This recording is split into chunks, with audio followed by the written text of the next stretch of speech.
All right, this is an interesting one. I've got a Samsung tablet that charges when you plug it in. Let's see, turn my power on.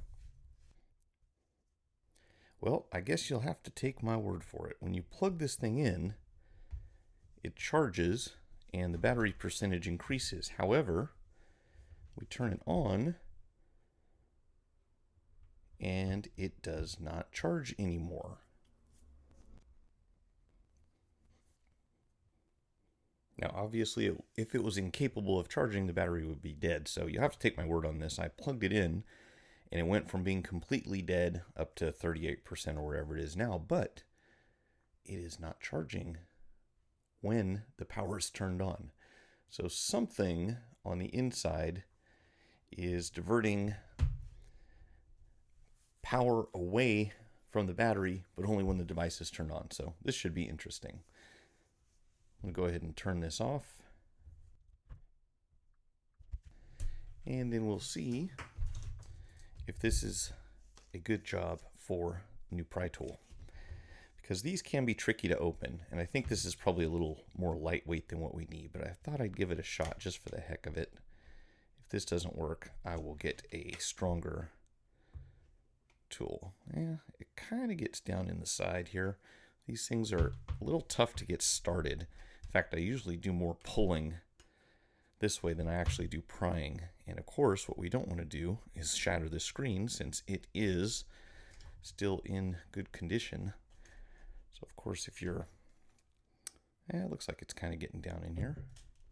Oh, what do you know? There is a small amount of adhesive that goes around the perimeter of these, but this actually got it started. So that's the main thing, is kind of getting under the edge here. That actually worked. Of course, over here, it's getting a little tougher. But that little seal, little adhesive seal that goes around the edges makes this a little tricky. There we go. So now it's popping off. So still haven't broken this. That's impressive. Right, now we do want to be careful around wherever the charge port, volume buttons, and headset jack and so forth are, because if you dig too deep, you can damage them. Now I'm stuck over here on this side again, feels like. So let's just kind of go in and break through this adhesive. Yeah, it's easier said than done. There we go. So yeah, I really like just kind of pulling on the outside. If you don't have fingernails, it's going to be tough. But most good technicians have at least one good fingernail. Right, so I'm just stuck in here at the top. See if we can get this off. There we go. And we are inside. So I'm going to take a look at this charge port. That's what I'm wondering about, if it's got anything to do with that. Because if not, it could be a software issue. All right, so let's start with this battery cable.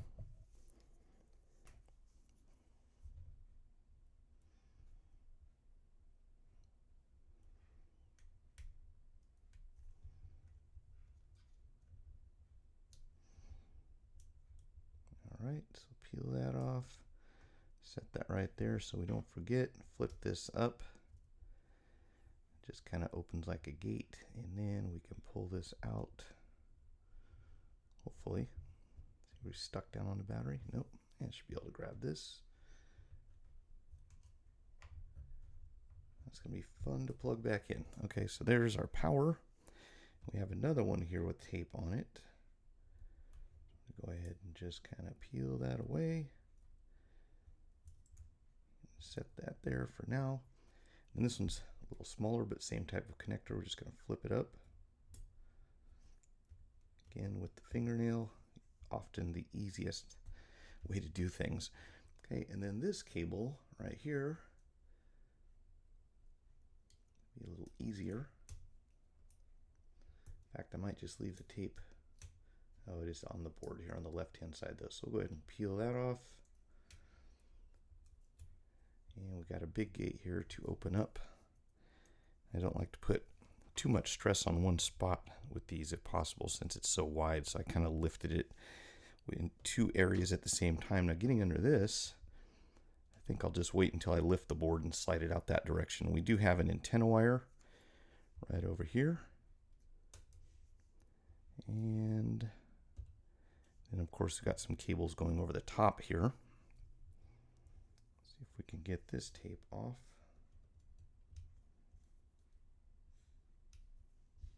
Not sure why I grabbed these again.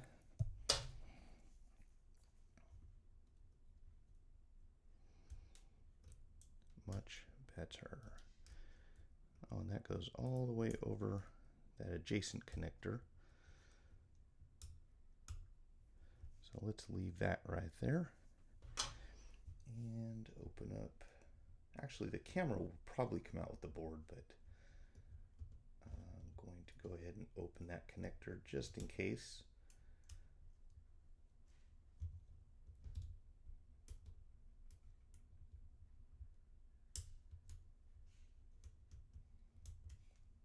And I need to get a closer look at this.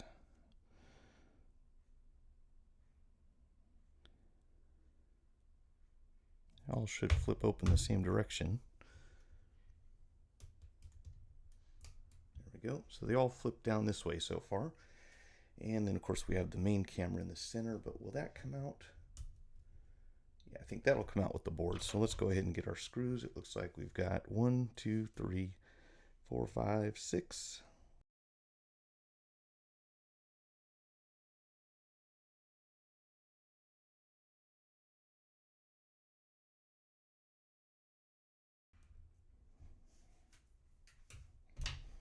All right, so if we lift, let's get these cables unplugged.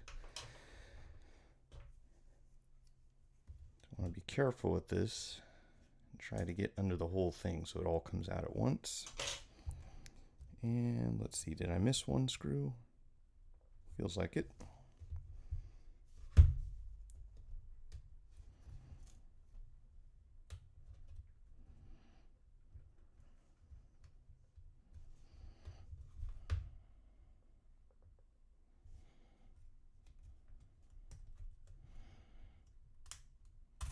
Well, just got a bit of adhesive, or maybe it's just snugly down on the inside, but there's our camera. Set that aside, lift this up, and just pull it out that way. And there we have our logic board. So I'm going to take a look at that looks a little nasty. I don't know if you can see that yet, but that does not look like a healthy connection there on the inside. So I'm going to take a look at this under the scope and see what's going on. So if we take a close look at this, on the inside you can see that there's some pretty considerable corrosion taking place there on the connectors behind the charge port. So this happens pretty often. A small amount of moisture will get into the port, and usually the person who owns or uses the device has no idea that there's any moisture in there. So I just took some rubbing alcohol and kind of swabbed this a bit to get a better look at it. But you can tell here that, well, let's see, 1, 2, or third pin, I think it is, from the left, it's just completely black. So those are typically data connections in the center, and they will cause a problem because the tablet doesn't really know exactly what's going on with the charger, and therefore the battery may not always be able to charge properly. So even though the voltage comes in on the outer pin and we have a ground on the other side, those pins on the center area will be important for the charging process.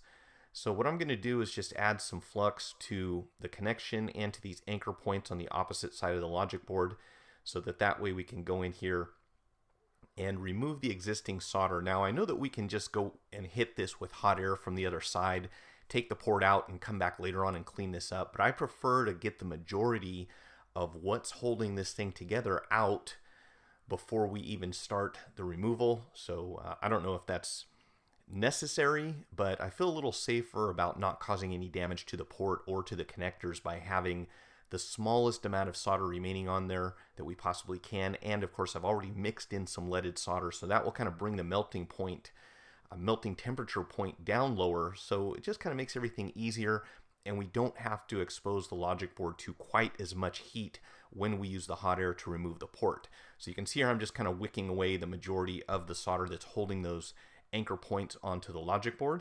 And once we get that finished, I'll flip it back over here to the other side, and then we'll wick the connectors where the pins actually touch onto the footings on the board.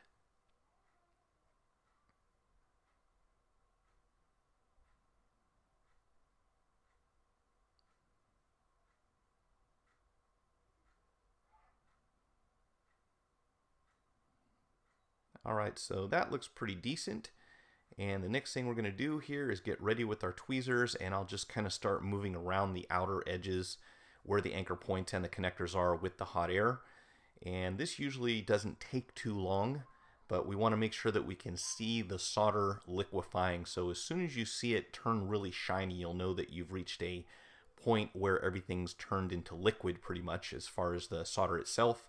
And from there, we just very gently lift this off. And this is kind of important if you haven't done a lot of charge ports, is that you really don't use any significant force to lift this thing off. Once it becomes warm enough, it's just gonna come off with almost no effort at all because everything that's holding it together is liquefied. So we'll take a look at the bottom of this thing, and you can see it's pretty nasty. We've got quite a bit of corrosion underneath the port itself. We'll move that out of the way. So yeah, and that pin in the center there is just completely blackened from the damage. So obviously, you know, sometimes people will go in when they're trying to recover data and just reflow the connector, but this is something that someone's going to continue to use. So we need to make sure that we get all of this corrosion off of that pad, especially on the board. And in the beginning, I was kind of wondering if there was even anything left. I thought the pad might have been completely disintegrated from the corrosion. But you can see here going through and just kind of adding some flux, lots of flux, a little bit of solder, and then wicking it off. And then at one point I even went in with a pair of tweezers and kind of scraped off a bit of the corrosion. And little by little we can see that we're revealing a healthy pad underneath all of this garbage that was on top of it.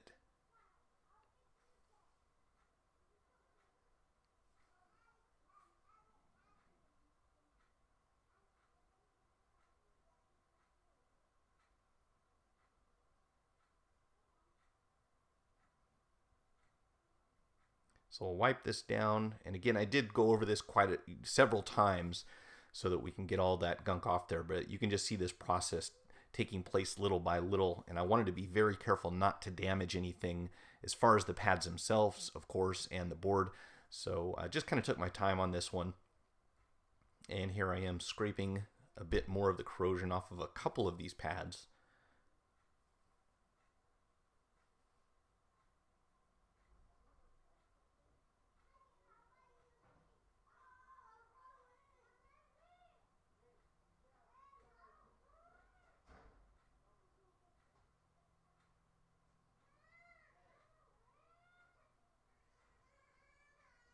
All right, so now we've got that just about ready to go. I'm going to hit it one more time here with a little more solder.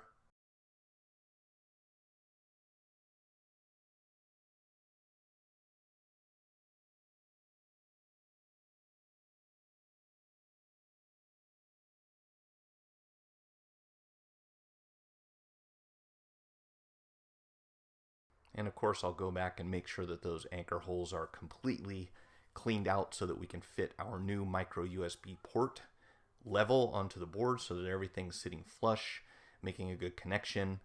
And we'll get this wiped down here so it's nice and clean. All right, so you can see everything is lining up pretty nicely there. And we'll go ahead and put some flux down here on the connectors.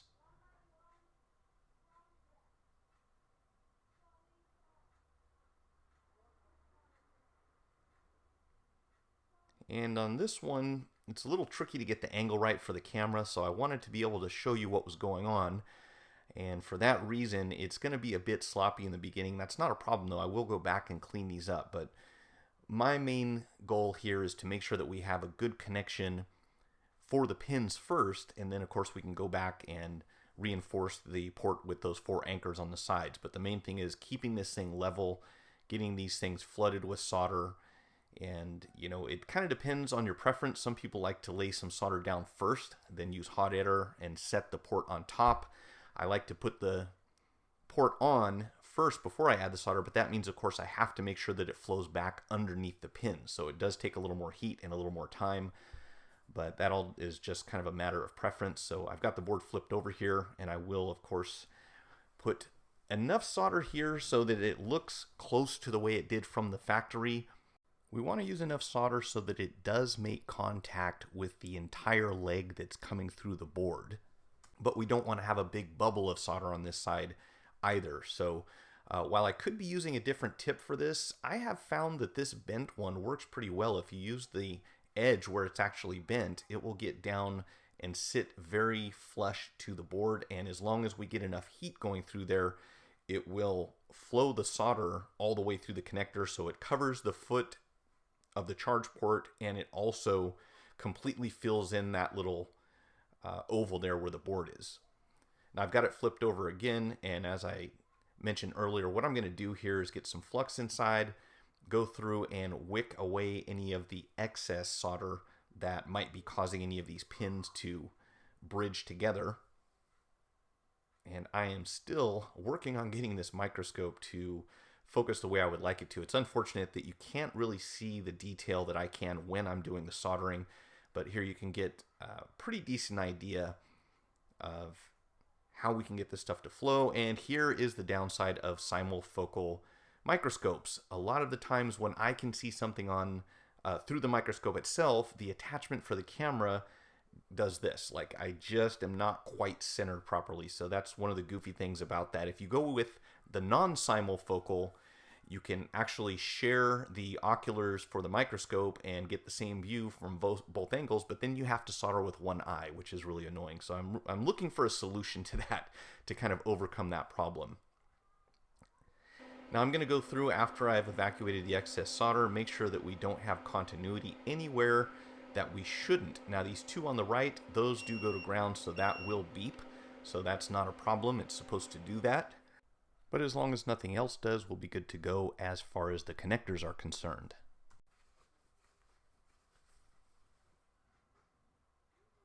All right, so those look pretty decent. Flip it over and you'll see that there is one bottom left corner here and a little burnt flux. So I'm going to go through and clean this up so we can have a nice surface that's free of any contaminants. And then you'll see that that hole, as I mentioned earlier, this is one of the holes I had to go retouch because there's kind of a dip down inside there where the solder's got an empty space, and I want these to be somewhat filled for the most part. So if you take a look at the other three, if they come on camera here in a second, you can see those are nice and level. They might have just a very small sunken in quality to them, but this one has a very obvious big hole that needs to be filled. So we'll go ahead and add a little more solder here.